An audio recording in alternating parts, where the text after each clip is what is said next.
되게 이제 그 남자 여자가 이제 그 재생살 재생관이라고 하는 게 있어요.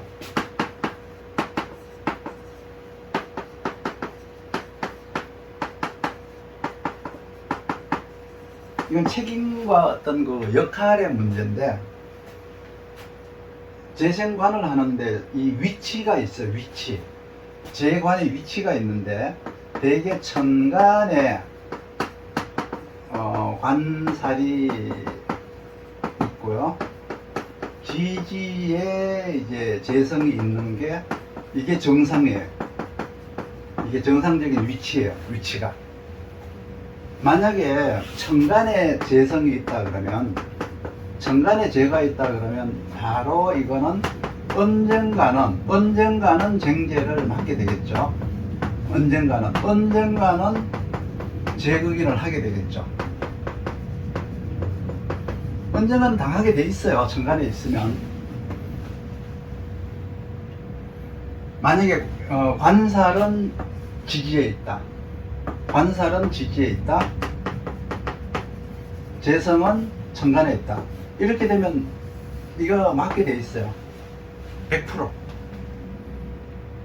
그렇게 되면은 되게 이제 별거를 하거나 이별의 역할을 할 수가 있죠. 이별의 원인이 됐죠. 이게.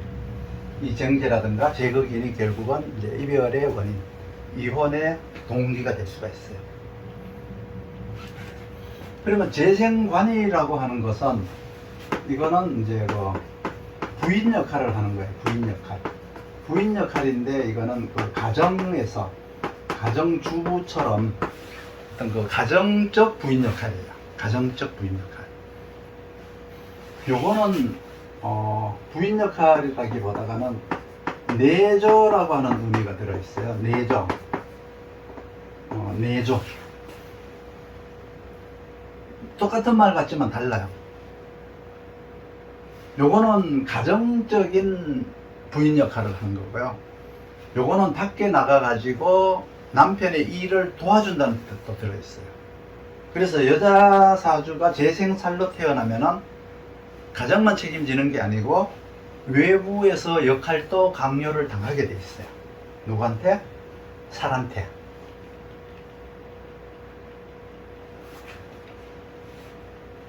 그러면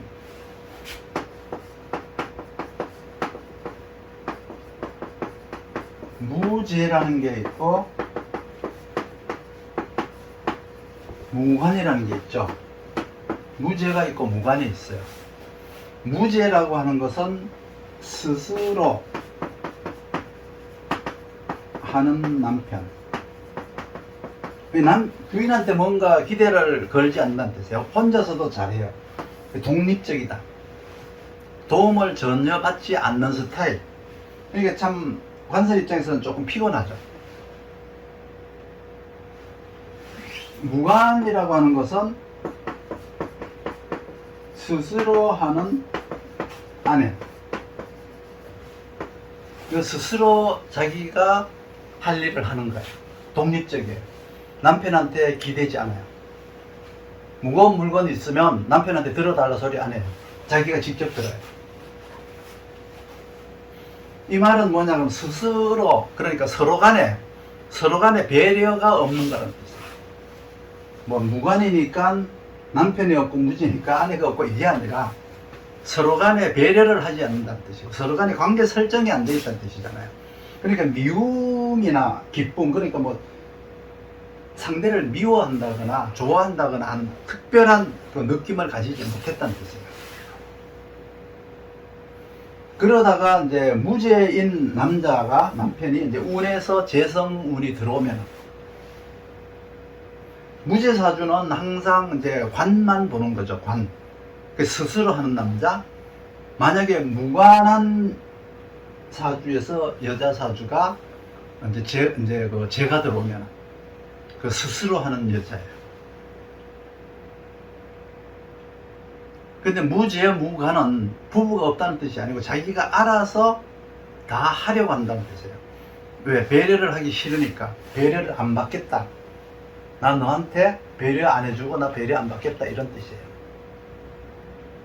그러니까 통변할 때 무죄사주, 무관사주.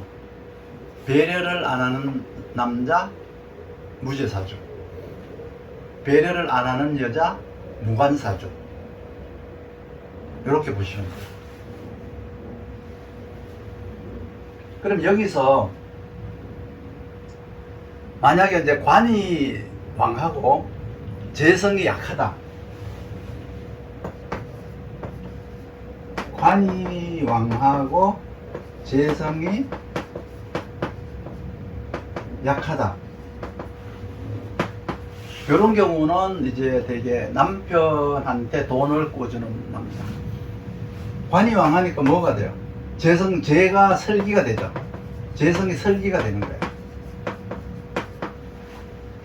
사업자금 대주는 여자.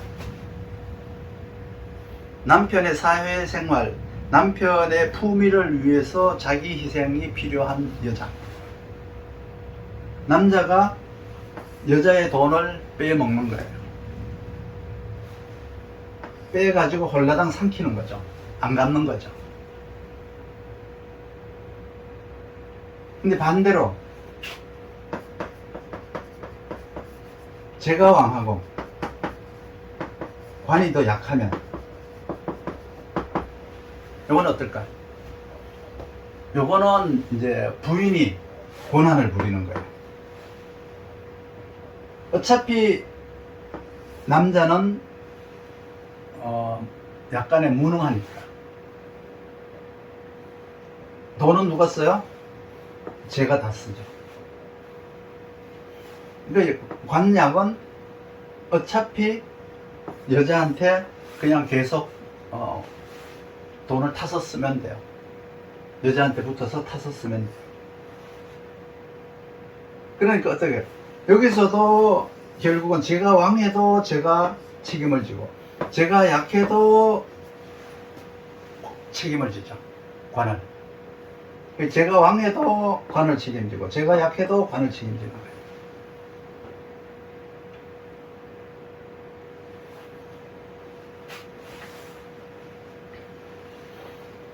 그러면 이별을 하게 될 때는 이제 대개 이제 그 정제나 제국인에서 이별을 하게 되죠. 제국인으로 이별을 한다는 것은 책임을 져야 되는 문제예요. 제국이니까 제국인을 해서 인성을 상극하니까 뭐가 살아나요? 식상이 살아나죠. 식상이 살아나요. 요거는 뭐냐 그러면 그 책임과 역할 때문에 이혼을 해요. 식상이 살아나니까 뭐요? 관사를 상극하죠. 관살이 뭐예요? 이게 책임이에요. 이게 역할이에요. 그래서 이제 식상이 살아난다는 거는 내 사주에 식상이 없는데요. 어떻게 살아나요? 이 일간의 의식 속에서, 내 머릿속에, 내 생각 속에서 살아나는 거예요.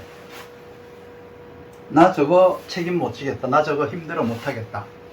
라고 하는 그 생각이 살아난다는 뜻이지, 내 사주에 있는 게 살아나면은 어떻게 될까요? 관사를 상극할까요? 식신생재를 할까요? 뭐 그렇겠죠. 좋은 결과가 나오겠죠. 대개 이제 식상이 살아난다라고 한 거죠. 제국인을 통해서 식상이 살아난다는 것은 사주에 있는 게 아니라 내 의식 속에서 살아나는 건데, 대개 관사를 이제 상극하게 돼 있어요. 상관경관을 하거나 식신제사를 하게 되는데, 관살이라고 하는 책임과 그 역할 때문에 이혼을 하게 되는 거다. 왜? 책임을 지려고 하니까. 자, 재생관으로, 재생살로 책임지려고 하니까 어떻게 해요? 힘겹죠. 힘겨워요. 하기 싫어요. 그러니까 경관, 태과, 제살 태과 내지는 뭐 이런 걸 해버리는 거죠. 그래서 이혼을 하게 되는 게 제국인으로 하는 거예요.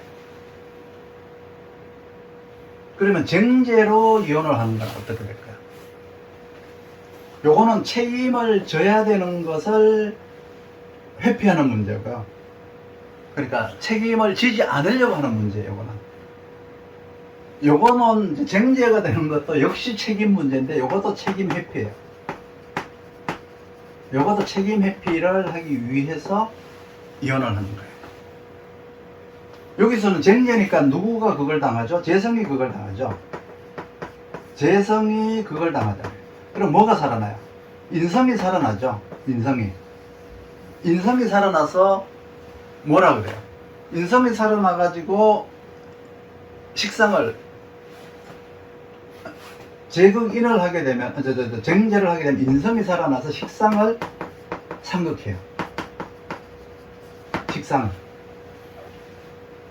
요것도 이제 그 책임과 역할 때문에 이별을 하는 거예요.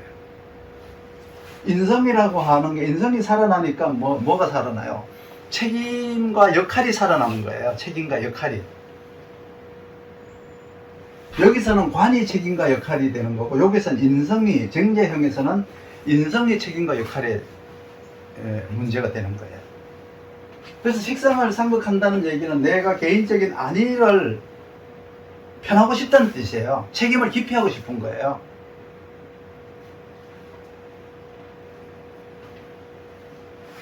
그래서 이 도식이나 상진을 시킨다는 것은 책임을 안 지고 싶다, 회피하고 싶다, 나 개인적으로 그냥 편하게 살고 싶다.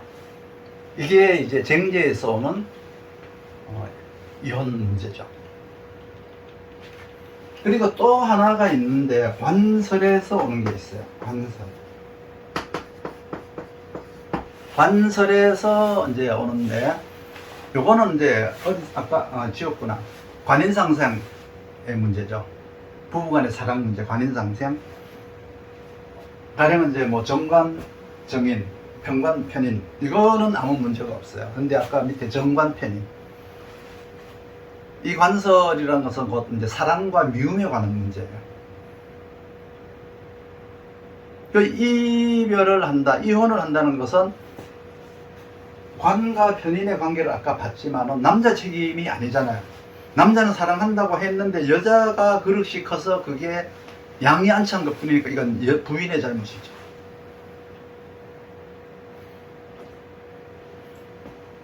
그러니까 이혼을 하는 것은 남자의 책임, 즉 관의 책임이 아니고 재성이라는 여자의 책임, 인성이라고 하는 여자의 잘못이에요.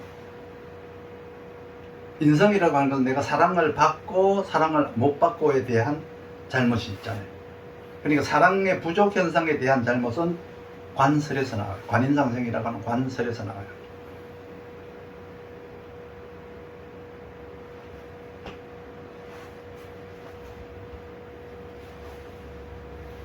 그래서 이혼을 하는 이제 요소가 정지와 제극인 그리고 관설인데, 모든 것들이 서로 자기가 가진 책임을, 자기가 져야 할 책임과 역할에서 벗어나고자 하는 이제 의도다. 그리고 관설이라고 하는 것은 관인상생에서 나오는 거기 때문에 사랑의 이제 문제다. 사랑의 받고 못 받음에 대한 문제다.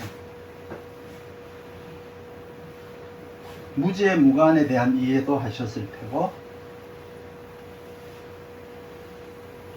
요거가 이제 그 부부 간에 일어날 수 있는 사랑의 문제와 그 이별의 문제예요.